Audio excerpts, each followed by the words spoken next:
Introduction: The State of U.S. Healthcare Equities. Hi everyone, a quick look at the current state of the U.S. healthcare equity markets, where we've been, what's driving some of the recent volatility, and of course where we see some of the opportunities. Healthcare earlier this year had been performing relatively well amid the broader trade and macro uncertainty. Although some of the medtech and tools and diagnostics companies saw some shorter-term volatility just given that tariff uncertainty, given their manufacturing overseas and some of their revenue generation in the Asian markets. More domestic names in things like managed care and select biopharma had remained relatively insulated during that period. Earlier this month, we put out a piece highlighting some of the sharp drop in several of the macro indicators, things like manufacturing activity, consumer confidence, and sentiment. We think that that data really helped fuel a broader shift in the easing of the tariff narrative, and that provided some reprieve to the market and select companies in medtech and tools.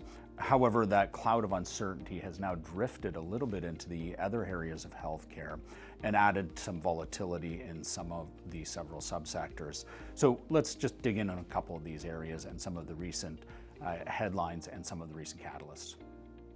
Part 1. Drug pricing.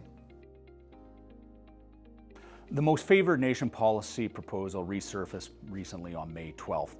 It aims to align U.S. drug prices more closely with lower prices paid internationally.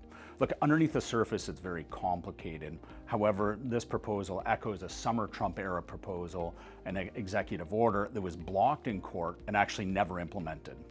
I think that today's version faces similar hurdles with no bipartisan backing, various legal complexities, and opposition from both Democrats and Republican lawmakers. We believe the implementation is unlikely as is, although we could see some pilot programs via HHS, attempts to fold this into perhaps some future IRA negotiations, or additional legislative pushes, all of which keep the narrative in front and center in the headlines. There are some that believe that this could also reduce R&D budgets further and therefore impact innovation and companies that benefit from strong R&D spending. The risk, though, we really do believe lies just in the headlines. Part 2. Vaccine market uncertainty. Last year, sentiment did turn negative following the appointment of RFK Jr., a vocal vaccine skeptic, as the head of HHS. His stance, combined with some recent leadership changes at the FDA, is raising some questions about stricter vaccine approval processes. Companies like Merck that have felt more pressure given their vaccine-related businesses. On top of that, though, a recent CMS technical document added to the complexity. It suggested that reformulated drugs that no longer be classified as, quote, new for Medicare negotiations. This could really impact combination therapies like J&J's Darzalex Faspro or even Bristol-Myers' subcutaneous version of Opdivo, potentially affecting future patent protections and duration of their patents.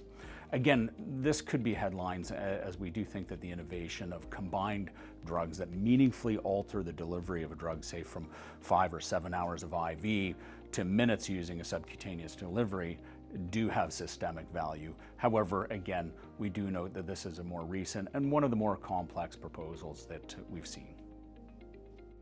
Part 3. Pressure on PBMs and insurers. Okay, I recognize that we're getting fairly deep into the weeds and we're talking about perhaps some various policies that maybe aren't hitting all of the headlines.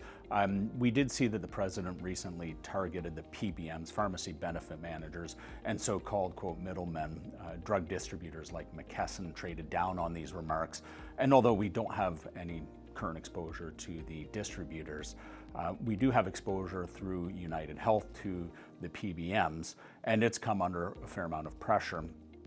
Beyond the broader insurance sector weakness, it's impacted from recent CMS reimbursement code changes, and that has resulted in utilization rates, meaning more people are getting treatments than they had expected, going higher. Again, without getting into the 2000 code changes and changing of multiple categories, we believe that this is temporary, and it actually allows them now to price the 2026 Medicare Advantage that they're in in the next few months, we'll see, and gives them the ability to have more clarity on what their cost trends are going to be for next year. So again, we do believe that that's temporary. And as the largest US insurer with over 50 million covered lives, of course, they're always going to undergo scrutiny.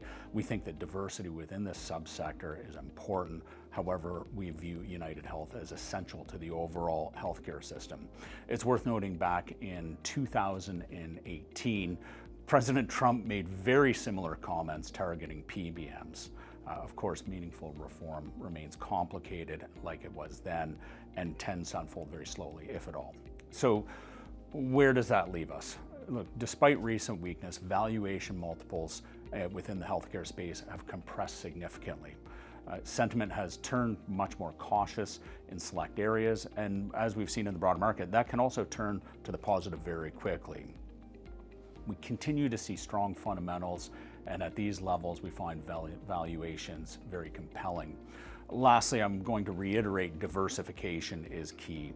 Within HHL, we remain broadly diversified across subsectors, and within our option strategy, we've deliberately held off on writing initial calls on names that we view as oversold, and that allows us to participate more fully as we get a rebound.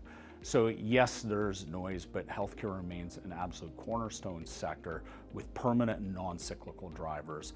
We believe that the current environment offers attractive opportunities for long-term investors. Thank you. Subscribe to Harvest ETF's Insights. Join us and stay informed.